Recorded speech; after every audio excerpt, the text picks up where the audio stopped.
Hi friends, welcome to our channel. Friends, నేను పెట్టే stories మీకు నచ్చుతున్నాయని అనుకుంటున్నాను. మీకు గనక నచ్చితే ప్లీజ్ వెంటనే మన ఛానల్ ని సబ్స్క్రైబ్ చేసుకొని నేను పెట్టే వీడియోని లైక్ చేయండి. అలాగే మీకు ఇంకా ఎలాంటి వీడియోస్ కావాలో నాకు కామెంట్ బాక్స్ లో కామెంట్ చేయండి. నేను ప్రతి ఒక్కరికి రీప్లై ఇస్తాను. నాన్న నాన్న many happy returns of the day అని తండ్రి శ్రీరామ్ నుదిటి మీద చుంబిస్తూ అంది దీప్తి. గులాబీ రేకుల్లాంటి ఆమె పెదవుల సున్నితపు స్పర్శకి మెలకువ వచ్చింది తండ్రికి.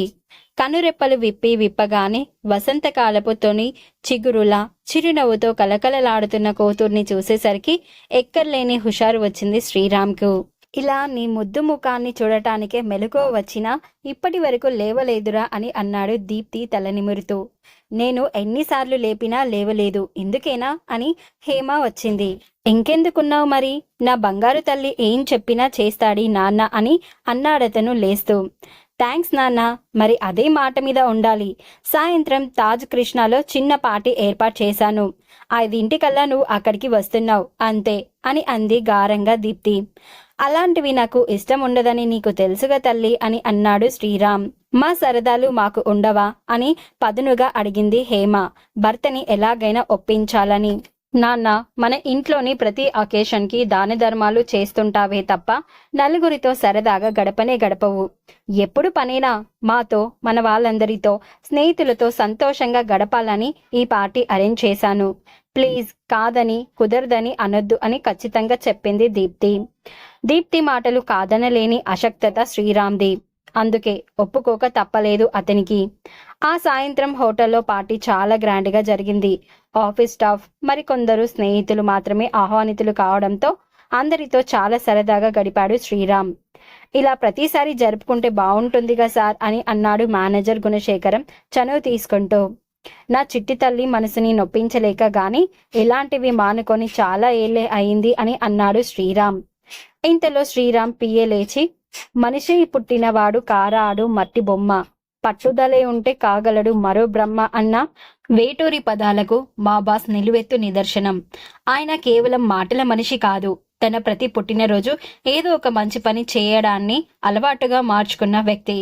పుట్టుకతోనే గుండెకు చిల్లుపడిన ఓ పసివాడి ఆపరేషన్ నిమిత్తం 2 లక్షల రూపాయలు ఇంత క్రితమే డొనేషన్ గా ఇచ్చారు. ఈ విషయాన్ని గోప్యంగానే ఉంచమని అన్నారు గాని కొందరైనా వీరిని స్ఫూర్తిగా తీసుకుంటారన్న ఆశతో, నమ్మకంతో చెబుతున్నాను.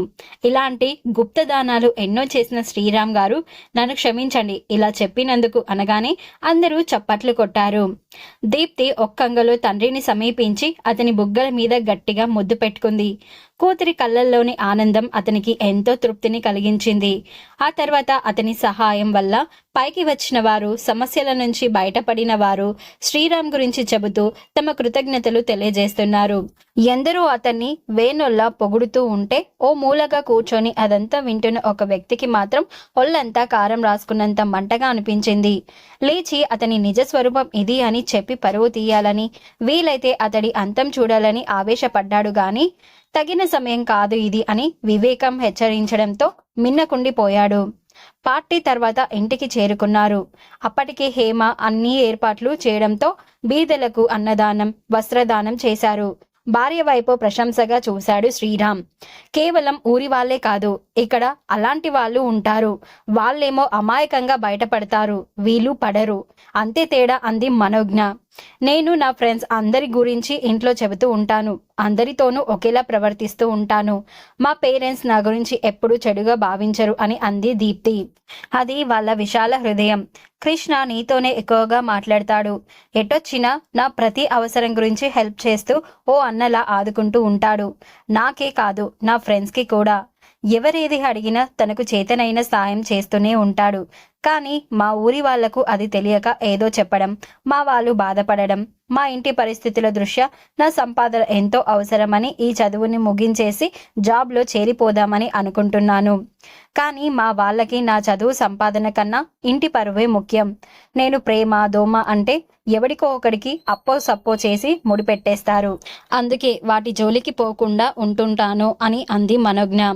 మీ ఊళ్ళో పాత సాంప్రదాయాలు పాటించే వాళ్ళే ఎక్కువ కదా, అందుకే నలుగురితో పాటు నారాయణ అన్నట్లు ఉండక తప్పదు. కానీ మీ వాళ్ళకి నువ్వంటే ఏంటో తెలియకనా ఏం? సరే, ఆ టాపిక్ మరచిపో. ఎగ్జామ్స్ దగ్గర పడుతున్నాయి కదా, నువ్వు నీ వార్డెన్ పర్మిషన్ తీసుకొని వస్తే మన ఇద్దరం కంబైన్ స్టడీస్ చేయొచ్చు అంది దీప్తి. మరో గంట తర్వాత మనోజ్ఞ వెళ్ళిపోయింది హాస్టల్కి. బీదల కష్టాలంటే ఏమిటో మనోజ్ఞ వల్లనే కొంత తెలిసింది. బంగారు స్పూన్తో పుట్టిన దీప్తికి ఆమె లేమిని కించపరచకుండా, మనోజ్ఞ మనసు మెచ్చుకోకుండా, ఆమె అడగకుండానే సహాయం చేస్తూ ఉంటుంది దీప్తి. ఇక అలా రోజులు గడుస్తున్నాయి. బీటెక్ సెకండ్ ఇయర్ ఎగ్జామ్స్ ఆ రోజుతో అయిపోవడంతో కాలేజీ క్యాంపస్లో చెట్టు కింద చేరి కబుర్లు చెప్పుకోసాగారు దీప్తి, మనోజ్ఞలు. ఇంతలో అక్కడికి వచ్చాడు కృష్ణ. వస్తూనే, మను, మా ఫ్రెండ్ కజిన్కి పిఏ చాలా అవసరమట, ఆ పని చేయగలవు అనుకుంటే వెళ్ళి మాట్లాడదాం, 10 రోజుల పాటు ట్రైనింగ్ ఇస్తారు, నీ పని నచ్చితే జాబ్ ఇస్తారు అని అన్నాడు. చదువు పూర్తి కాకుండా ఈ జాబ్ ట్రయల్ ఏంటి అని వీస్తుపోతూ అడిగింది దీప్తి. ఈసారి పంటలు పండగ చాలా నష్టం వచ్చింది. నేనిప్పుడు అక్కడికి వెళ్ళి ఏడుస్తూ కూర్చునే కన్నా ఇక్కడే ఉండి ఏదో ఓ జాబ్ చేసుకుంటేనే మంచిదని కృష్ణకి ఏదైనా జాబ్ ఉంటే చూడమని చెప్పాను అని అంది మనోజ్ఞ. వద్దు మను, చదువు డిస్కంటిన్యూ చేయకు, నాన్నతో మాట్లాడి నీ చదువు కంప్లీట్ అయ్యేలా చేస్తాను అని అంది దీప్తి. ఎవరైనా ఎంతకని సాయం చేస్తారే, చదువుకునే వారికి అంకుల్ హెల్ప్ చేస్తారని తెలుసు, కానీ మా ఇంటి ఖర్చులకి అడగలేను కదా, ఏదో ఓ చిన్న జాబ్ చూసుకొని ఈ హాలిడేస్ని సద్వినియోగం చేసుకుంటాను, ఇంటికి అంతో ఇంతో పంపించగలుగుతాను అని అంది మనోజ్ఞ. సరే, రెజ్యూమ్ రెడీ చేసుకో, రేపు మనం వెళ్దామన్నాడు కృష్ణ. అలాగే అంది మనోజ్ఞ. 2 రోజుల తర్వాత మనోజ్ఞ ఫోన్ చేసింది. ఆమె గొంతులో తొణికిసలాడుతున్న ఉత్సాహాన్ని ఇట్టే పసిగట్టింది దీప్తి. అందుకే వెంటనే కంగ్రాచులేషన్స్ అంది దీప్తి. ఏంటి, నాకు జాబు వచ్చిందని కృష్ణ చెప్పేశాడా అని అడిగింది ఆత్రంగా. ఓహో, అమ్మాయి గారి గొంతే చెప్పేసిందిలే అని నవ్వుతూ అంది దీప్తి.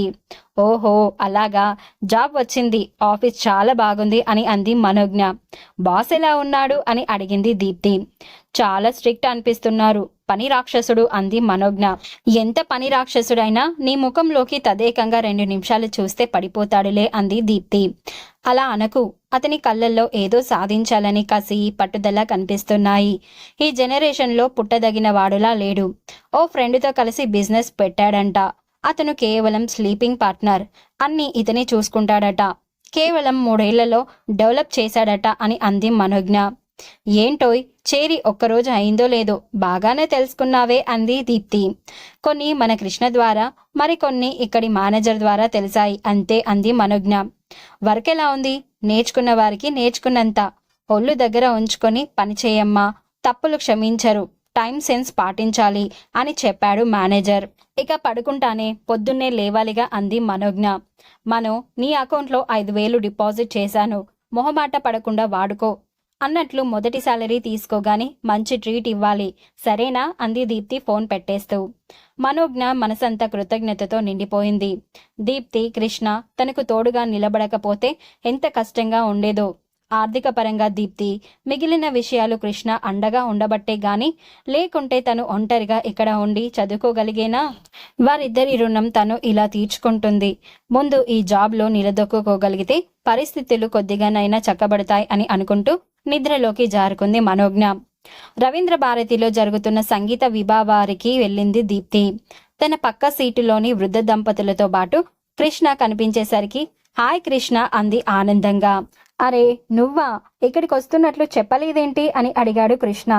ఏం, ఆ అమ్మాయి ఆ విషయం చెబితే మమ్మల్ని తన కంటగట్టేసి దేశసేవకి బయలుదేరేవాడివా అని కోపంగా అడిగింది కామేశ్వరి. నానమ్మ కాస్త ఆగు దీప్తి, ఇదిగో ఈవిడగారే మా నానమ్మ, ఈయన మా తాతయ్య అంటూ వారిని పరిచయం చేశాడు. నమస్కారం అండి అని వినయంగా అంది దీప్తి. మీరెక్కడుంటారమ్మా, మీ నాన్నగారేం చేస్తుంటారు అని అడిగిందామే. ఓపిగ్గా వారు అడిగిన ప్రశ్నలకు సమాధానమిస్తూ మీ గురించి ఏమీ చెప్పలేదు, లేకుంటే నేను ఎప్పుడో వచ్చి పరిచయం చేసుకునేదాన్ని అని అంది దీప్తి. మీ ఫ్రెండ్స్నైనా మన ఇంటికి తీసుకురారా, మాకు కాస్త కాలక్షేపంగా ఉంటుందని ఎన్నిసార్లు అడుగుతుంటామో, వినిపించుకుంటేనా, ఎందుకు వాళ్ళ చదువులను డిస్టర్బ్ చేయడానికా అంటాడు అని చిరుకోపంగా కృష్ణవంక చూస్తూ అంది కామేశ్వరి. నాకు మీ అడ్రస్ ఇవ్వండి, నేనే వస్తూ ఉంటాను, నాకు గ్రాండ్ పేరెంట్స్ లేరు, కానీ ఉండాలని కోరిక. ఆ ముచ్చట మీ ద్వారా తీరుతుంది అని నవ్వుతూ అంది దీప్తి. అంతకన్నానా అంటూ వివరంగా అడ్రస్ చెప్పింది కామేశ్వరి. మధ్య మధ్యలో భర్త పరమేశ్వర్ ల్యాండ్ మార్క్ అందిస్తూ ఉంటే, అరే మా ఇంటికి దగ్గరే లేండి, తరచూ వస్తూ ఉంటా అంది దీప్తి. నిజంగా మా కోసమేనా అని అనుమానంగా అడిగింది కామేశ్వరి. ఇదిగో లేనిపోనివి ఊహించుకుంటారనే ఎవరిని పిలవను అని కంగారుగా కృష్ణ అంటుంటే దీప్తికి నవ్వొచ్చింది. పిచ్చిదానా, మన వాడి సంగతి తెలిసి ఏం మాటలు? ఒకవేళ ఆ అమ్మాయి ఇష్టపడుతుందో ఏంటో. ఆ అమ్మాయిని వాడు ఇష్టపడేలా రాకపోకలు సాగిస్తే మంచిదేగా అన్నాడు పరమేశ్వరరావు కామేశ్వరి చెవుల్లో గుసగుసగా. ఏంటి మామ, తాత ఏమంటున్నారు అని ఆసక్తిగా అడిగింది దీప్తి. చూసావా, వరుస కూడా కలిపేసింది అని మళ్ళీ గుసగుసగా అన్నాడతను. ఆ మాటలకు కామేశ్వరి ముఖం వికసించింది. ఏం లేదు, ఇప్పుడే వస్తుందేమో కనుక్కో అంటున్నారు అంది కామేశ్వరి. ఓ ఎస్, నేను రెడీ అంది దీప్తి. కృష్ణ తల పట్టుకునేసరికి నవ్వేశారంతా. మరి ఆ తర్వాత ఏం జరిగిందో తెలుసుకోవాలంటే నెక్స్ట్ ఎపిసోడ్ వినాల్సిందే.